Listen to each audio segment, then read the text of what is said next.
Okay, I'm going to get started now. Good Okay. morning.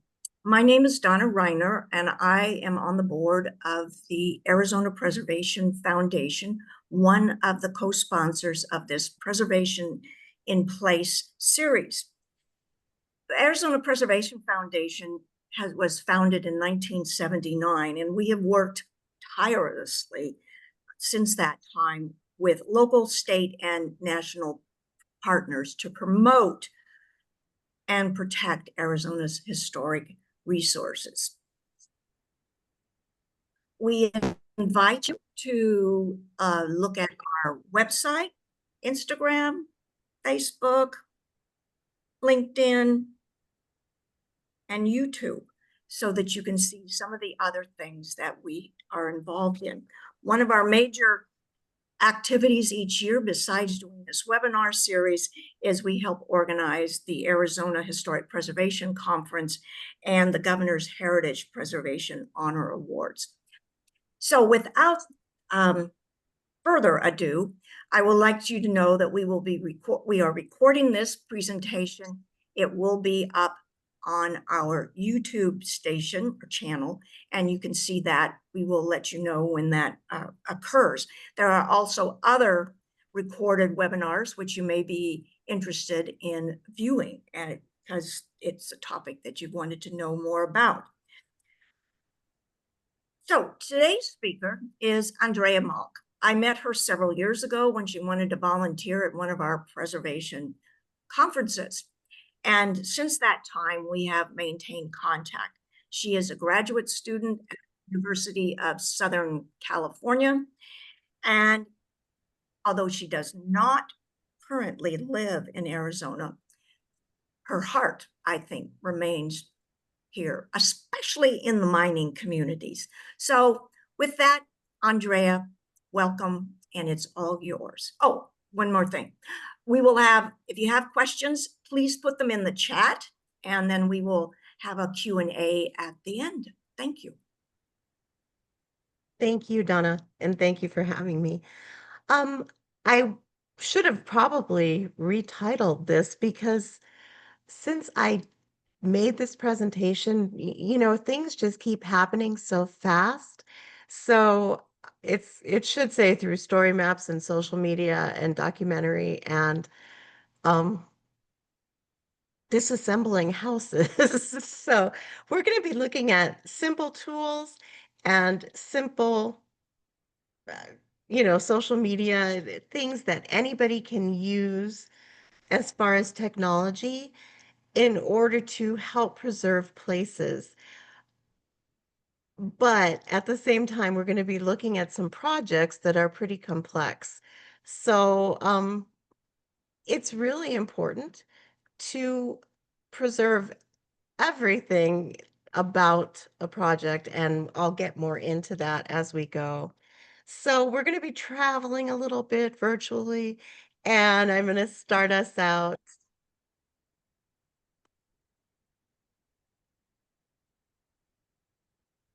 Okay, hopefully,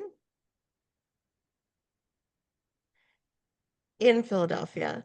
So I had the pleasure for the first time of going to Philadelphia this year. I attended a conference there and I wasn't working it. I just attended. And I learned about this book called Building Ghosts. And what it is when you look at a building that has had a building torn down next to it, you can see the ghost on the wall of the building. So this book by Molly Lester went in and did something amazing in Philadelphia. They actually researched the stories of the buildings that were torn down and published a book with so many stories of these people who just happened to be living in torn down buildings, but had amazing lives, had things happen during their lives that were memorable. So it really kind of opened my mind to We're fascinated with ghost signs that tell us about a business that was there in the past, but the paint is fading, so we can barely see what it is. But these ghost buildings on the side of a building also tell us huge stories. And so when I came back to Arizona,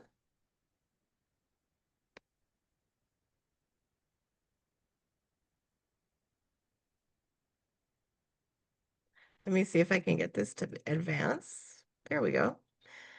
I realized that these ghosts are everywhere. So the picture of the ghost sign here is from Globe, and then the picture of the building is from Clifton. And this is a place that I have been like, I mean, we used to park over here. This is like parking lot for the Union Hall.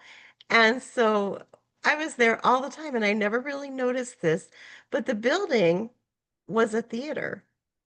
And Yes. so um as I looked at the ghost on the side of the building, I realized there's windows on the second floor, and those must have been open, so that they could get light. So how high was this theater? It really got me very curious about what the theater looked like when it was open, when it was standing. Unfortunately, it's no longer standing. That, is one of Clifton's most famous ruins, I would say. But then I went to Jerome. I was all over Arizona and I was finding ghost buildings everywhere. They're amazing. They tell us so much without having to do much research because we know just from looking what was there. Like, oh, that's a staircase, or oh, that must have been another room, just by the way the ghost is laid out. It's pretty fascinating to me. Also in Philadelphia, we went out to eat. Now, there's nothing crazy about that. Everybody goes out to eat, right? When you're on a trip. Well, actually, it was raining and we were at the, big meeting of the conference. And I guess we went to lunch. I went to lunch with this woman who I didn't know from Texas. And she dragged me into the lock bar because she didn't want to be alone. And so I ordered the soup, and the soup was so delicious. It was like a clam bisque. And so I wanted to go back. So I brought my friend back one night. And as I was looking at the cocktail menu, I was like, wait a minute, Tiny Dancer into the Mystic Circle of Life. Ooh, child, what's going on here? Something is happening. So I asked the waitress, I said, what is this? There must be a story behind the drink titles, right? And she gave me the whole story. She said, oh, this used to be a record company, but it burned down. And so this is our way of commemorating what was here before. Now, I never would have known that I was in a new structure that had layers, that, there was a terrible fire there. But there was. So the restaurant, the Lock Bar, is located at 310 South Broad Street, and all your information is on the slide. But it was a record company, Philadelphia International Records, that existed for years, and then it was burned by arson in 2010, demolished in 2015, and remembered by the Lock Bar in 2024, which I found really fascinating because the Lock Bar had nothing to do with Philadelphia International Records, but that they chose not to forget the history really touched me.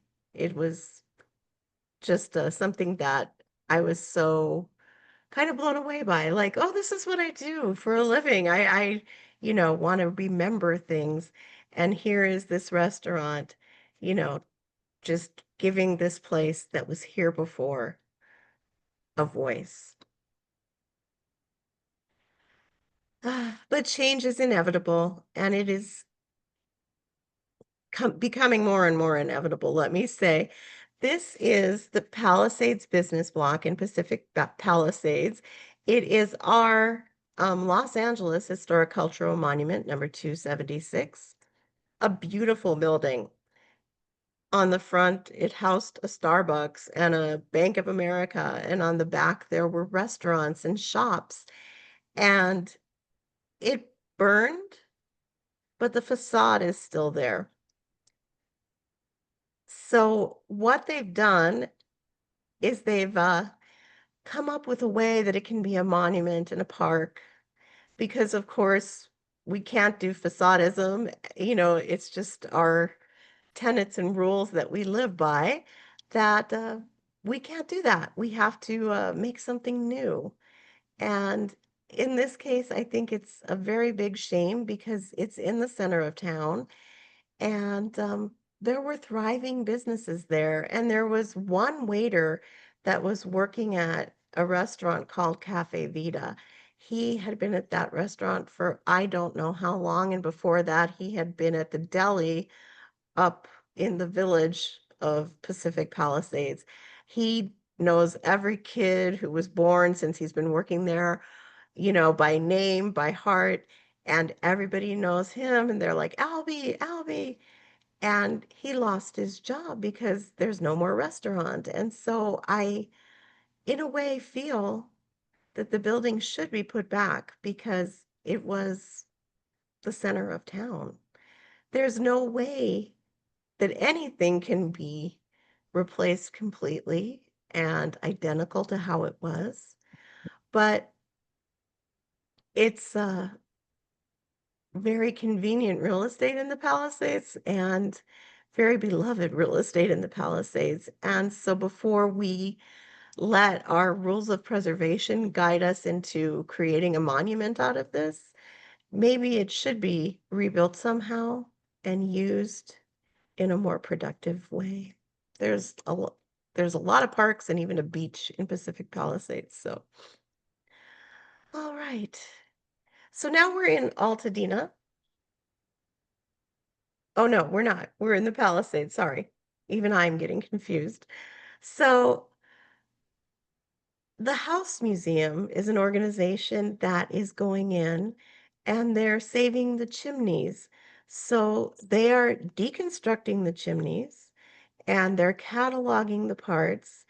And each chimney has a story about the home that it once existed in.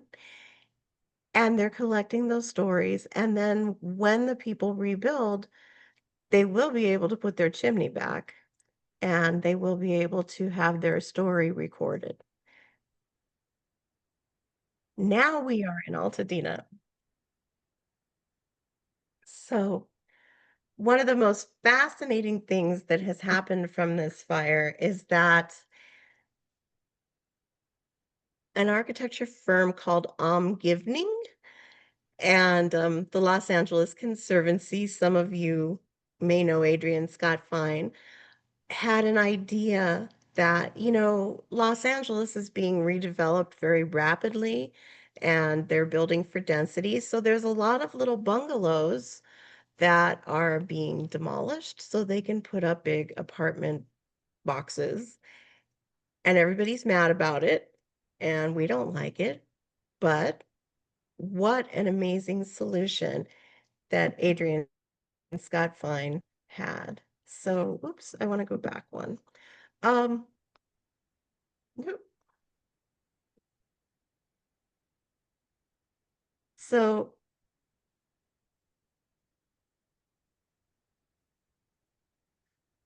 what they're doing, we're going to go to Instagram. But I truly believed it was, and it is. They're in Houses that are Hollywood. slated for demolition in the city of Los Angeles are being prepared to be moved to Altadena. And here on Taft in Hollywood, it is bittersweet because there were three lovely little houses, and now there is one, and it's on its way. And this is where there was a lovely little craftsman house that could not be saved, and the fire department practiced fighting fires, which is, of course, what happens to all these abandoned houses. So It's important for them to practice how to put those fires out so the houses can get torn down. But that's not what's going to happen down the block, because that lovely little house that you can see in the background there is on its way. Let's see it again, just in case you're just turning in. Yeah, our friends Evan and Caitlin are getting this house, and we've been talking to them about this since a month after the fire. And it's sort of a miracle. It's a great house. It's going to have a great second life. It's a loss for Hollywood. And I'm not going to sugarcoat that, but a shout out to Morgan from Umgivning and all of the partners from county and city who are agreeing to, do something a little different. And instead of just seeing this house go to the dump because a developer would like to use this land for something other than having a lovely craftsman house, I'm going to take a move. So, goodbye, little house. Goodbye, little house. And let's save more houses as opposed to just knocking them down with earth movers and taking all the pieces and putting them in the dump, because, geez, I understand this is developable land, but useful things are sitting on them and they're worth saving. And there's so many people who would love to have the 1910s, 1920s house for their own, to love and care for. So that's my story. Stay tuned. We got more coming up about the amazing story of Caitlin and Evan and how we happened to meet them, which was more than a little miraculous. So I am taking off here in Hollywood, which, by the way, is my hometown, and hoping all of you will say something you love very soon. Okay.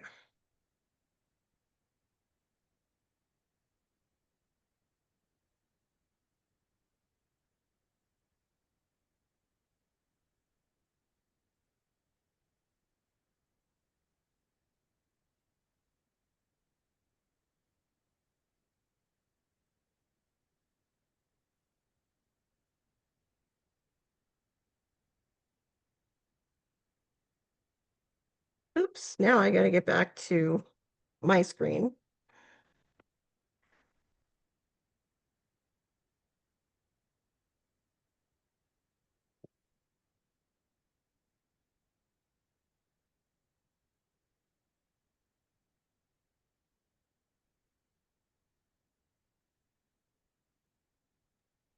I believe there we go.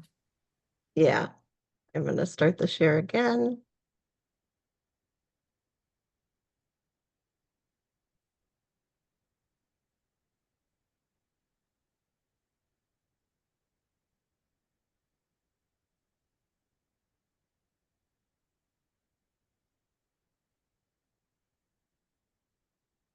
Sorry about that.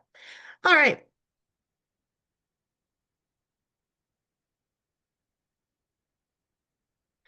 So we're still in LA for just a second. Around USC, there were a couple companies that started tearing down bungalows, and they started kind of slowly, but then it got out of hand. And so we were trying to figure out a way to get local government to realize, hey, like this is not okay. They are displacing an entire neighborhood with this. We don't need all, you know, shared student housing. We need houses. And they're taking all the naturally occurring affordable housing away to create student housing. So we're going to go out again, and I apologize because it's not the smoothest transition in Zoom, but we're going to go to Google Maps. So in 2015, you'll see on the map that there are a couple markers in orange. 2015. 2016. Couple more. 2017. 2018. It's getting pretty bad. 2019. 2020. 2021. By the time we took this map to our neighborhood council meeting, um, the North Area Council meeting, it was obvious that there was a problem, that entire swaths of neighborhoods were being torn down. And we actually succeeded in being loud enough to stop it. Legislation was passed that, there had to be more oversight into what was actually being given a permit for demolition. So here we go again. We're going to get out of this. And this one wasn't so bad. Good. So just by using simple Google Maps, we didn't need to make a whole, ArcGIS map. Very simple. We were really able to prove a point and take that to the, local councils and then up even to the city council to get our council member, Marquise Harris Dawson, to listen. And it didn't take much because you could see it on the map. Another story, and I think this applies to Arizona so much, especially to Phoenix, because Bunker Hill is a neighborhood in Los Angeles that is no longer there. Well, I guess the hill is there, but the houses are not. The whole thing was demolished um, when the California Redevelopment Agency decided that they were going to redevelop and create a business district at Bunker Hill. So now it's kind of the financial district, but then it was a neighborhood of Victorians, and it at first was beautiful, but then it had a reputation, as for the houses became shared. There were different, people living there, a lot of like people on Social Security, older people, and even they were being discriminated against in this case. So the Bunker Hill refrain has a very interesting past, but it's completely gone. And in a lot of our mining towns, we like Old Morenci, we have the same thing. It's gone. And how can we get those histories and, stories back? How can we remember who lived where all those houses were rented? And even in Phoenix, there's wide swaths of Phoenix south of the freeway that are gone. And, what was recorded from that, even the housing projects that were torn down, what is remembered from those places? So while this is California, I think it relates to Phoenix so well. I'm going to go on. There was a lot of work done on Bunker Hill Refrain. And so they built a model. It's here at USC. And then they did a 3D of it. And then this is nothing you can do at home. But well, actually you can, because if you come out to this page, you can play around with this and you can get in here and you can drive through Bunker Hill. And you can also explore architectural drawings, aerial photography, historical photographs, and Sanborn maps. So there's been a lot of work going on. I'm not going to take you out to the 3D because it's not what this is about, but I'm just letting you know that there is a website, the Historic Bunker Hill 3D Experience. You can Google it, find it, play around with it. If you like VR, it's really fun. Some people get like totally dizzy from it or like, get me away. But no, I really had fun. I was flying over and saying they should do the rest of Los Angeles. So I'm gonna go back, hopefully, yes. And so we were trying to figure out who lived in one building at 240 South Figueroa. And I was in a class. It was the Dorlu Raymond Apartments. And in the 1930s, there were a lot of people who had come from the Midwest that were living there. And in the 1940s, everything changed and it became a building where there were a lot of Filipino people living there. So we went into the archives and there were CRA record sheets, and we had to look through boxes and boxes and boxes. So, like a class of 20 people, and we each took a box or two, and we went through hundreds of papers looking for names that were in one specific little tract number area. And they were very hard to find, but we did find a few. And then we went back, we found names of people who actually lived at this address. And then we went to the census and we started learning about the people. And so each person in the class picked a family. I got the Mejia family, actually in the census, because the census is not always right. They were listed as the Mahoas. So I was like, there's no last name as Mahoa, it's Mejia. And Freddie Mejia was married to Beatrice Mejia, and he was in the service. He was from Dagupanpang, Philippines, and he lived at 240 Figueroa. So that's what I knew about him, but I had to search. So I went to Ancestry. I really feel like kind of bad that I'm like looking at other people's family history, but at the same time, I learned a lot. And one thing that I learned was that Freddie went into the service and he died.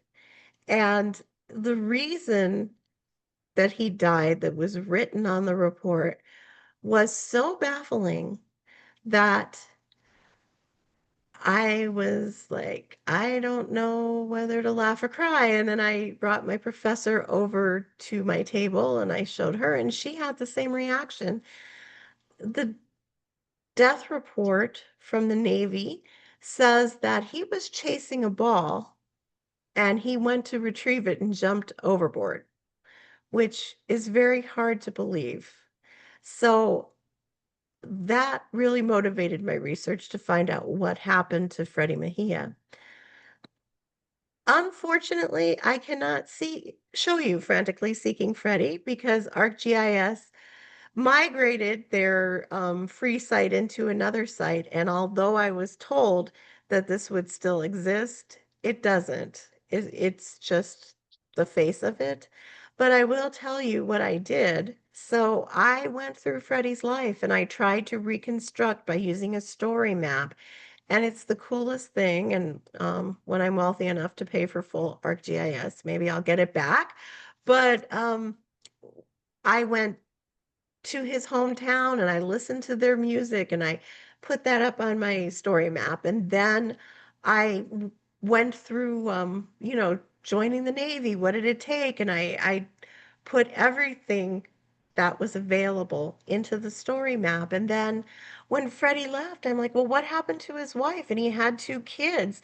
So I began searching for what did women in Los Angeles do during the 1940s. And it helped me to narrow down the possibilities for what Beatrice Mejia might have done after Freddie died. I put in the music of the 1940s, a lot of Glenn Miller, and I used AI to create Freddie and Beatrice and the kids. And I used AI to create the officer that brought the flag to her house to notify her that he was dead. Um, Throughout this whole project and making the story map, Freddie Mejia was pretty elusive. And one of the reasons was because Beatrice um, did not have a Hispanic or Latino last name. But I kept saying she's the one that's wolf. There's a lot of people like in the Texas area of Mexico that have um, Jewish last names. So I was right. And finally, when I finished the story map and I had the whole thing put together, I knew everything I could possibly know about their family. Something told me, go back on Facebook and assume that she is Wolf. And I found them. And it was the most interesting thing because Freddie Mejia Jr. is a flamenco guitar player and he's had some success. He has a couple albums, and his mother, Beatrice, lived to be way into her 90s. I found a picture of Freddie Mejia, and the family also laughed and cried at the same time because the Navy story was just so unbelievable. So it was the story map not used as like, oh, here, I want to present this to you and show you this. It was as a tool for my own investigation that it really worked beautifully. And I would encourage anybody to try to use the free story mapping tool to do that. If you're really trying to keep a life together of somebody, put all those details in, it does a beautiful job of letting you speculate. And if you're wrong, you can always take it out. You can edit your story map. So it's a great tool. All right, here we are. I'm home. So Clifton and Morenci are what I call a palimpsest, or what I would more say, it is a good reason to have like, what am I trying to think of? I lost the name. Um, industrial archaeology, I would say, because everywhere in Clifton, although it's not actively mined, when they first discovered the area, there were mines all over Clifton. And so for somebody who knows what they're looking for and knows what they're looking at, it's an amazing area. And we can find out so much about how people in the 1870s started mining in this really rough terrain and what they had to go through just by how Clifton is built and what is left there. So I look at Clifton every time I go as just an experiment in learning more about it, actually, because there's just so many layers to its history. And I think that's why so many people from Clifton and Morenci have become historians, because it's fascinating. And I would imagine that it would be that way for almost any mining town. But because Old Morenci was completely swallowed by the mine, it's Yep. probably even more so. And for those of you who have never been there, Morenci is above Clifton, like by 1,000 feet. There's a big cliff, and then Morenci is on top. So my opening slide is actually just a screenshot of my page on Instagram called Clifton in Pictures. It's Clifton _in_ pictures. And each of these pictures represents a time in Clifton's history that is completely different. And so you can see from the pictures that are here just how much has happened over the years. We have a parade going on the bottom. We have buildings that are in disrepair on top, but you can also see that there's hitching posts, and then a flood. I'm assuming that's 1983, but it could have been 72, and it could have been in the 90s. There was another flood, but that's a terrible flood, probably 83. And then over in the center, if you see the flags, that's the Mars Bluff Memorial. It's a veterans memorial. And I'll tell you a little bit about it. That's going to be my next documentary. I was working for the a CHP, and I made several documentaries, and I was going to make some more, but the CHP is not doing very well right now. So those flags represent every arm of the armed forces. And there's also dog tags up there, and it's a veterans memorial. The reason it is there is because per capita, Clifton and Morenci had the most veterans come back from Vietnam, and also the Morenci 9, out of the 9 that went, I believe only 2 survived. So a very tragic story. But when these people came back, they were not welcome at the American Legion. They were not treated well, as a lot of Vietnam veterans weren't. But when you're in a small town, wow, it's not a good thing. Because, I mean, there's no place to go and no place to hide. So this Mara's Bluff Veterans Memorial is really gaining popularity, and people from all over are saying, hey, can you hang my dog tag, my, family member's dog tag? One woman who lost her son even had a metal sculpture made of him, and then they brought that up to the top of Mars Bluff. So there's just so many layers. We're gonna watch a movie, and this is one of the documentaries I made during the summer, and it lasts about 10 minutes, so I hope I am not boring you to death, but please stick with it. It's going to tell a story of a strike and a flood and a town and the layers, and a mural that was painted to represent everything that happened. And then the mural became locked in a building that was inaccessible. So let's see. Whoops. I'm going to actually stop sharing and reshare.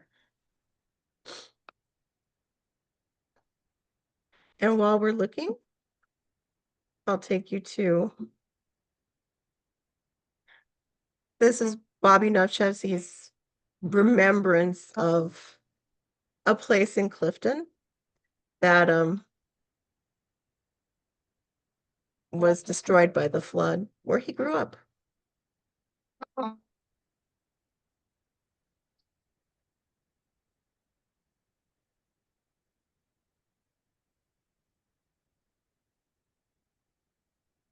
We are the kids of Okie Town. Some are white, but most are brown. So innocent when we were young. In Okie Town.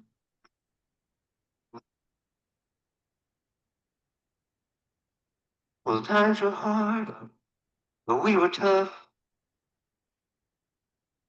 And when we played well, we'd get rough.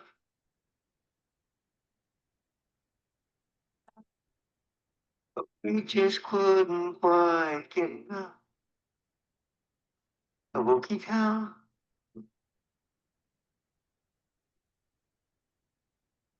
Yes, we were.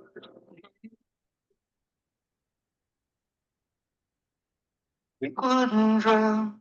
It wasn't our blood. 'Cause we could swim just like the frogs of Okie Town. Okay.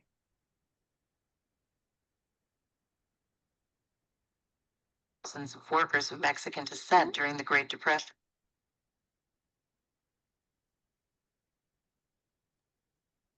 We aren't seeing anything. I'm going to get you there. Okay. Sorry all right. about that. Morenci, Arizona, Oops. home of the largest operating open pit copper mine in North America, and 4 miles below, down a steep and winding road, lies Clifton, nestled in a canyon, a town with history that runs as deep as the copper ore in the hills surrounding it. Over a century ago, Chase Creek, part of a 37-acre National Register Historic District, gave Clifton the reputation of being tougher than Tombstone, the town too tough to die. Still full I'm of gonna start it potential. again because, okay. Knock, knock. I just coming to check on you. Morenci, Arizona, home of the largest operating open pit copper mine in North America, and 4 miles below, down a steep and winding road, lies Clifton, nestled in a canyon, a town with history that runs as deep as the copper ore in the hills surrounding it. Over a century ago, Chase Creek, part of a 37-acre National Register Historic District, gave Clifton the reputation of being tougher than Tombstone, See the a ghost? town too tough to die. Still full of potential, the territorial era buildings lining the streets have mostly remained vacant for the last 40 years. Dr. Harley was Pancho Villa's personal physician, but his office building was also home to the Mexican consulate, who helped repatriate thousands of workers of Mexican descent during the Great Depression, whether they were from Mexico or not. The Clifton Social Club was created in response to Mexican American residents being barred from joining other clubs in town, such as the Elks, and Santa Teresita, Clifton's famous curandera, known both in the United States and Mexico, has rested, like many others, in an unmarked grave for over 100 years, making it difficult for those who've read books about her to find her when they visit. At the mine, workers of Mexican descent were given the most physical jobs for lower pay than their Anglo counterparts. After a bold strike in 1915, which equalized their pay rate, the Mexican workers established a union hall in 1916 building that would be active until the strike of 1983 and beyond. This morning at 7 a.m., the union representing those who man America's air traffic control facilities called a strike. This was the culmination of 7 months of negotiations between the Federal Aviation Administration and the union. Local 616 aligned with the United Steelworkers in 1967, and through the years, their solidarity and activism helped them gain better working conditions and health care. Strikes occurred almost every 3 years, but they were settled quickly through a process of pattern bargaining. When one mining company settled, they all did. This was not the case in 1983. The price of copper had plummeted and workers had been laid off. While the 13 unions representing employees at the Phelps Dodge Morenci facility entered negotiations, expecting the company to settle quickly, it soon became obvious that Phelps Dodge had taken a note from Ronald Reagan's playbook. The strike, which became known as the Great Copper Strike of 1983, was never settled. By 1986, the replacement workers hired by Phelps Dodge had voted to decertify the 13 unions representing employees at the mine. A Chicano muralist from Tucson, David Teneo, and Tomas Bandrais from Paris approached Local 616's president, Angel Rodriguez, and pitched the idea of painting a mural inside the union hall. Besides talking to union members to understand what was important to depict, the artists used old photographs and news clippings to plan a mural. Teneo spoke of a new technique he developed using forced perspective to bring a feeling of power to characters in the mural. The first image in the mural depicts Old Morenci, the original town that had been swallowed by expansion of the open pit mine. There are miners standing in front of the mine shaft to represent the early era of underground mining and the train which carries copper from Arizona to the rest of the nation. Strikers from long ago carrying signs warning not to cross the picket line morph into a throng of strikers protesting as robotic scabs with on-off switches file mindlessly into the dragon-like smelter. Teneo, who always invites viewers of his art to make their own interpretations, used the symbolism that is cornerstone to Chicano art. The disembodied arm reaching out of the ground may represent the powerful company always grasping for profit, or the arm may represent an ancient omen about abusing the earth. Cesar Chavez's presence, along with the United Farm Workers flag, represents Chavez's support of the strike. He visited the Union Hall in a show of solidarity on November 25th, 1983.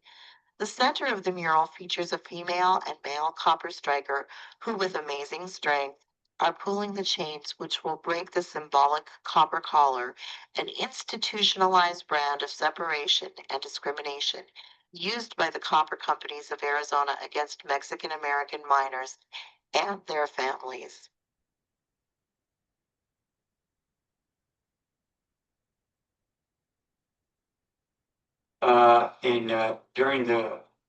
During the strike, uh, and I went to the launch to open up. It was about 4 o'clock in the morning, 4:30, and you hear a line of cars starting, a line of trucks, of military trucks coming in. I literally thought I was flipping out, or thinking that I was in Vietnam again, because there were all these army trucks coming in, full of National Guard. The last scene of the mural comes from 1984, when the Department of Public Safety and National Guard stormed the town after a non-union sanctioned march and threw tear gas into a store crowded with folks who had been attending a fish fry, eating catfish caught from the local river. Janeo's depiction of an angel hovering above the scene, crying, leaves little hope for the future, even after the tear gas clouds settle. One occurrence that is missing from the mural, but affected everyone living in Clifton, was the 100-year flood, which devastated the town in October 1983.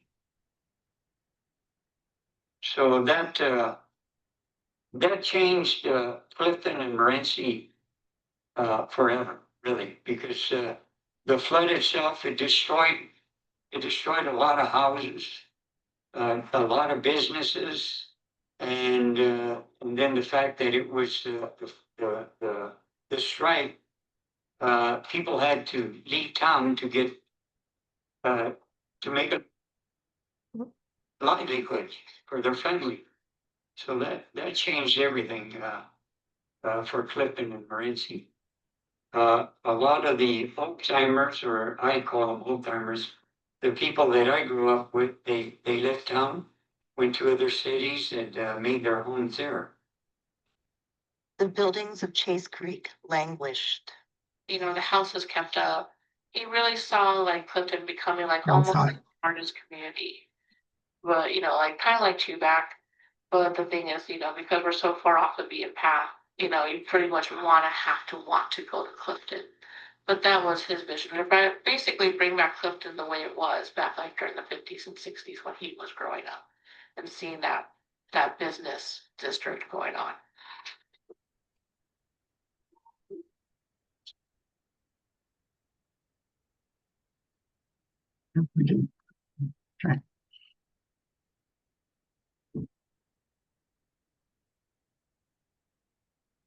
While Greenlee County has a long-term goal of rehabilitating Chase Creek, 75% of commercial buildings on the street remain vacant.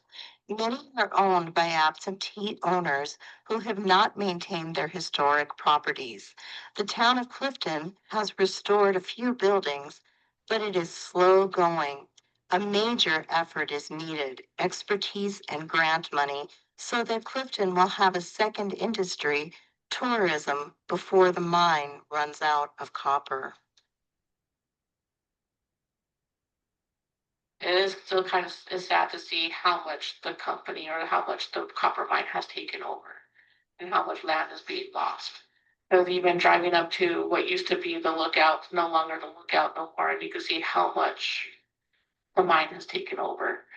And so I just kind of wonder, like, well, what's going to happen after that mine runs out of, or can Clifton become the next Bisbee where it becomes a revitalized community, or is, you know, is it going to be completely dug up?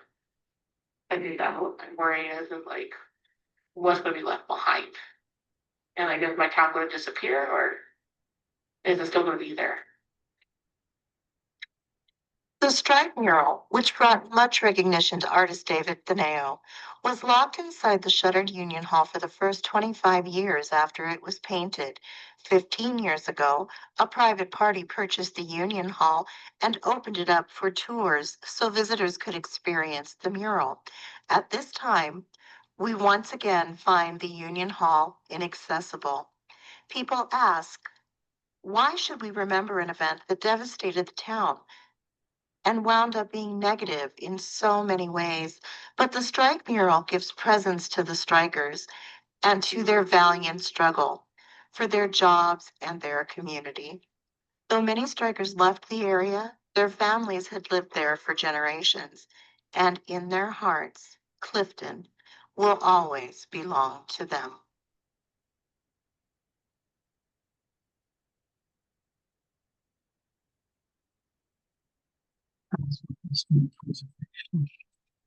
Alrighty.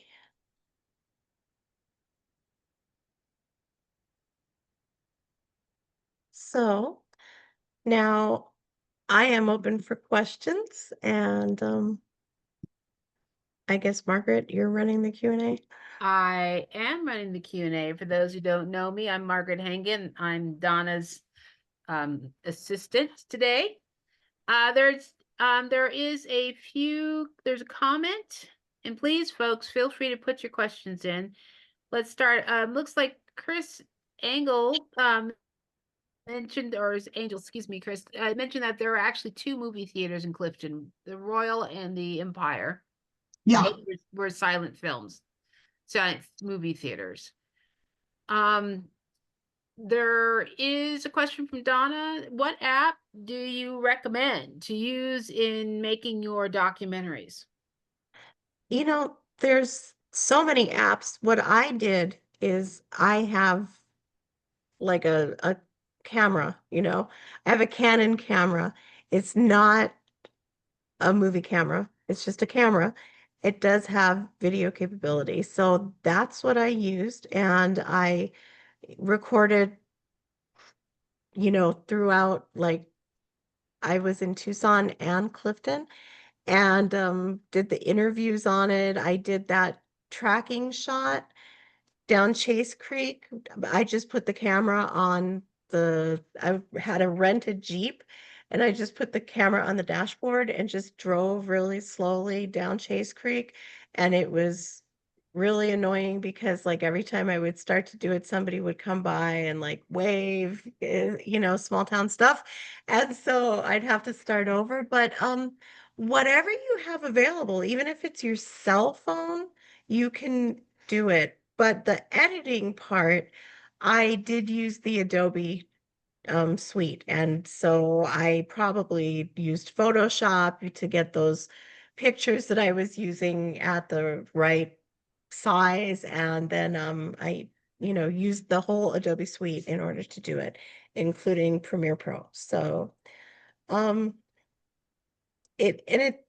also needed to buy a professional microphone for the voiceover. I had never done voiceover. And so that was my big learning curve, is how to get it to sync up to the pictures that I wanted to show at that time. So either I had to talk faster or make the picture stay on the screen longer, or do a fancy cut where I was still talking about one thing when it was already cutting to something else. So I know that Canva also has capabilities to make a movie, and you can use that if you're more comfortable in it. I hope that answers the question. I think it did, Donna. Did you have follow-up on that? No, thank you. Let's see, and there was a comment, a thank you, and then a comment about not, I think when you were struggling to bring back up the video. Yeah. Hopefully it played well. I mean, it was lagging, and that's the one thing that you have to kind of live with when you're dealing with technology, is that it's always going to mess you up no matter what. Yeah. Especially videos, because they're fairly large files. So Yeah. it can be really difficult to queue them up and make sure they play quickly. Excuse me. Are there any other questions? Someone want to open up their mic and ask a direct question? I don't see anything else in the chat. I'll ask another question. You've talked a lot about story maps. Is there a program that you use for that? Well, there used to be the Story Maps free program, and it was from Esri. They just did away with it. Actually, the last day of July was the last day it was active.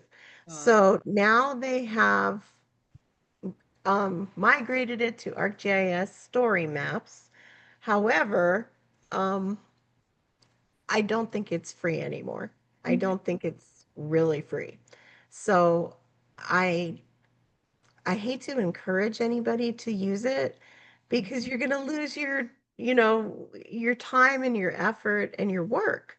So if you do use it, I would also like print it out as a PowerPoint or Mhm. a I don't know, in any program, just make it another, just export it to something else is what I'm trying to say. Just in case, just so you save it if you lose the app, is what you're saying. Right, because with a company like ArcGIS that keeps changing everything all the time, Hmm. and they're there for a profit. They want to make money. They're not concerned about what you're doing, and they're really trying to serve the people who are paying them a lot of money. The exception to that would be if you're an educator. So if you teach elementary or, even high school, you can probably have ArcGIS for free because they do have a license. Um, I believe, that's absolutely free for educators. Yeah, there is the book by Barbara Kingsolver, and there's a book by Jonathan Rosenblum about the strike. Um, Barbara Kingsolver's book talks about the women's perspective of the strike, and it's very interesting. Uh, Jonathan Rosenblum talks more about the political aspects of it, the union, the Phelps Dodge, bigwigs, all of that, and legal aspects of it. So, also a very interesting book, completely different takes. And there could probably be 10 more books on the strike because there's just so many perspectives, and nobody, talks about, well, I'm sure they do talk about, but like what happened in my family, um, and there's just so much depth to the story of the strike and the flood, and when I was presenting in person, I was talking about, when Grandma Fina and the dog Kina had to go up to FEMA. And, it gets to be a completely wacky story because all the names rhyme. But basically, what happened is FEMA was asking everybody for their paperwork. And everybody was saying, "What paperwork? It went down the river with my house." So there is, I guess the lesson from all of this is have a digital copy of everything that you own, and then as well, take pictures of your house, take pictures of your favorite restaurant, take pictures of the food you'd love to eat, take pictures of everything because we're in a world that's changing very rapidly, and we don't know how long these things are going to be around. So document your life, honestly. Good question. I see that Helen put the author and title of the book in the chat for those who didn't catch that. It's sitting there in the chat. Yeah, Holding the Line by Barbara Kingsolver. A really great take, and she actually moved to Clifton and lived there for a while when she was writing it. So, Oh, yeah. any other questions or comments? Oh, I have one other comment. Yes. I was really impressed with the map that you showed, the various buildings being demolished around USC. Did you have any details on those? If I clicked on one, could I find out more? Was there a picture associated with that?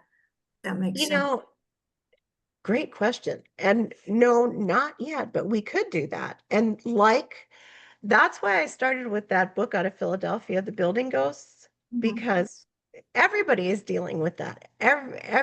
Like, I went to Tempe High.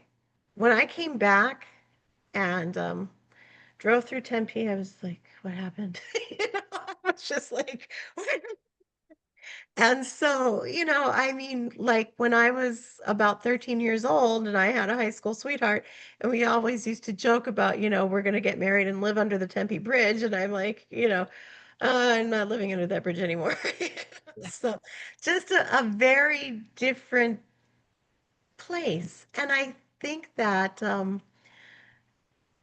it everything has a story that needs to be researched, and what we're starting to do, like in my neighborhood, is do our own. And I was helping last week with people looking up their own house's history because we're losing it so quickly. I Mhm. think that what Donna is suggesting is, if you could click on that and see the picture and have a brief, story of who lived there and what went on at that house, it would be an absolutely fascinating project. But that might take some money because it's going to take some time. So, got to get a grant for that. I was Okay. going to ask that the Google map, how did you get that information regarding the permits for demolition that have been? We just went to LADBS, Okay. Los Angeles Department of Building and Safety, and looked up demolition permits in a zip code.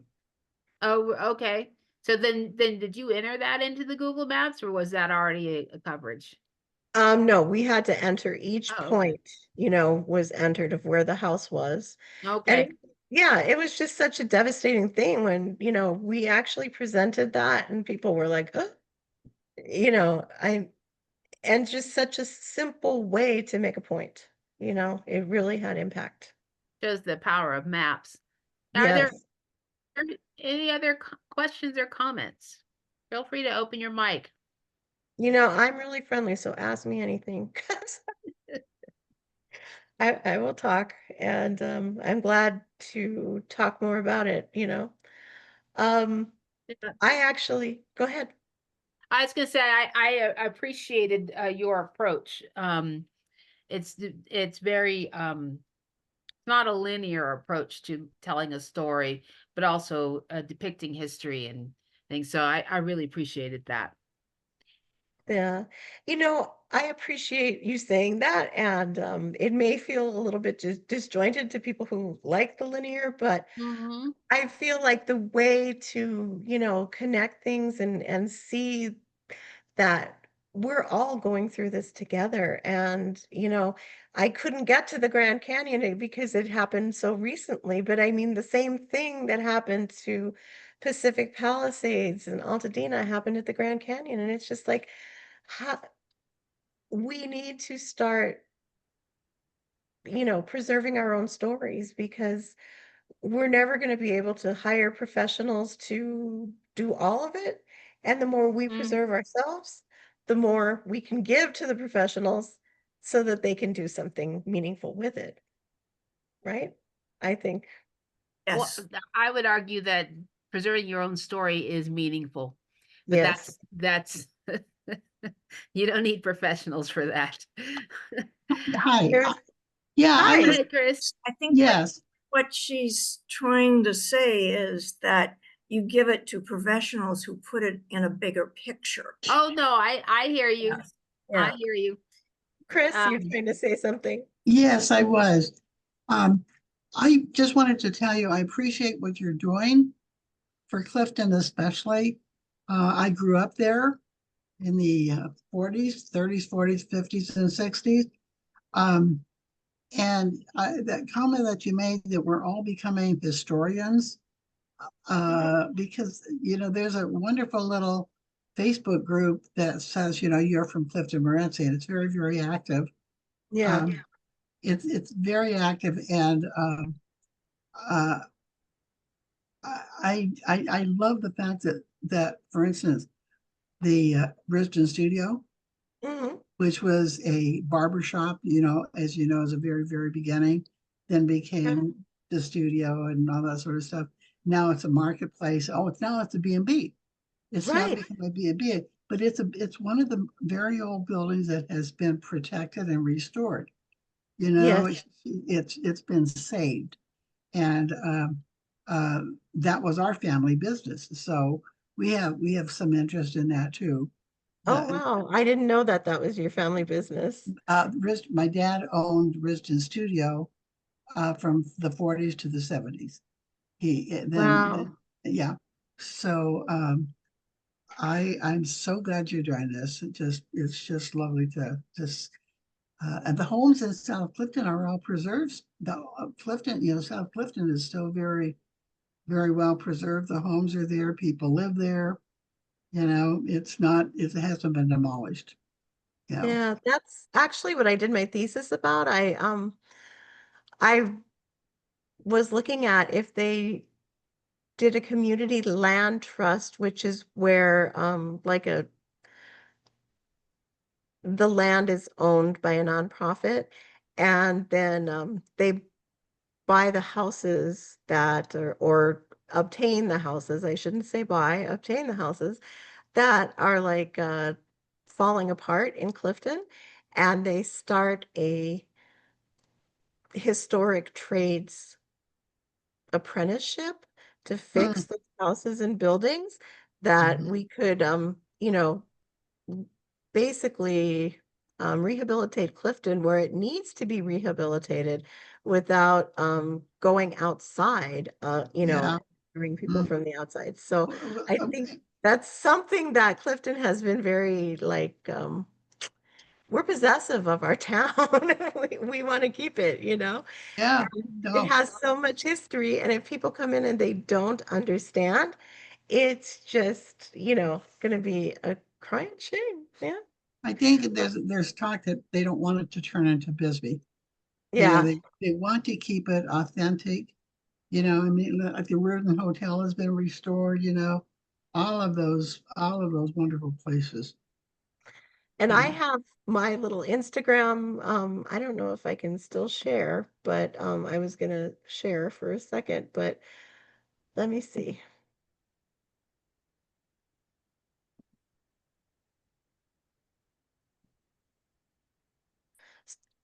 So I created this Clifton in pictures, and all I do is I put up a picture and I put a little bit of information, not very much, but I did this because most My of the God, young generation, that's a grammar school. Oh, wow. yeah, Hmm. like at the most I'll put 2 or 3 paragraphs. And I want the younger generation to get on Instagram and Hmm. to learn. And so even I learned from this page. So I have like this is Joe Bing Wong, and he is an architect who has a building threatened in Phoenix right now and a building threatened in Clifton right now. Poor guy. Um, Hmm. and then this is his father, who Wang Hing Chong, who he was the proprietor of a provision store in Clifton. And so that's when they first came from China. Hmm. Hmm. And what I want to go down and just I have to move you guys over here. And I found this letter that was so amazing because the Chinese were really having problems, and so they were in a lawsuit, and it said we hired a bad attorney who worked for both sides. I'm like, oh no. You find so many amazing things, but I'm gonna go down here and just show something. Oh, wow. Those are great. Yeah, that Oh, yeah. Nope. Their Sacred Heart. yeah. A lot of times like people will send me something, like post this, not enough. And then there's our mascots from Clifton. If you don't know, now you know. So you have you have an Instagram. What Yeah, is the this name? it's called Clifton in Pictures. Clifton and Pictures. Yeah. And this is Governor W.P. Hunt on the stairs of the Reardon Hotel. Yeah. For those of you who Oh, yeah. it's like, you don't know, but I'm looking for a specific picture down here. And the kids have gotten so into this and they're like, post this, post that. We want to know more about this. We want to know more about that. So it's very fascinating. This is Joe Bing Wong's building, the modern addition that is threatened to the Elks Club. And so I don't know what they're doing with the Elks Club. And I am actually on their preservation board, but I don't know what the plan is, but I don't think they should tear it down. I don't know. They're probably trying to make parking. And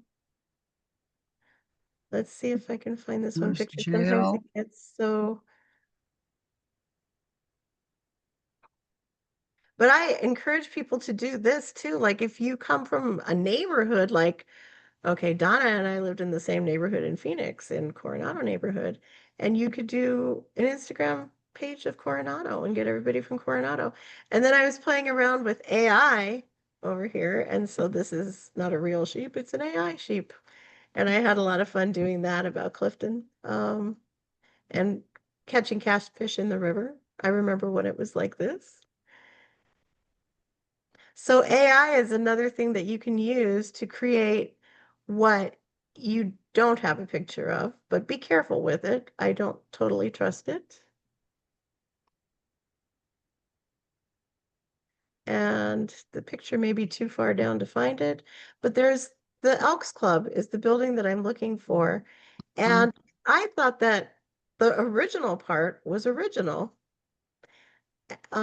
Here's our ghost signs in Clifton, if you look down. Pretty cool.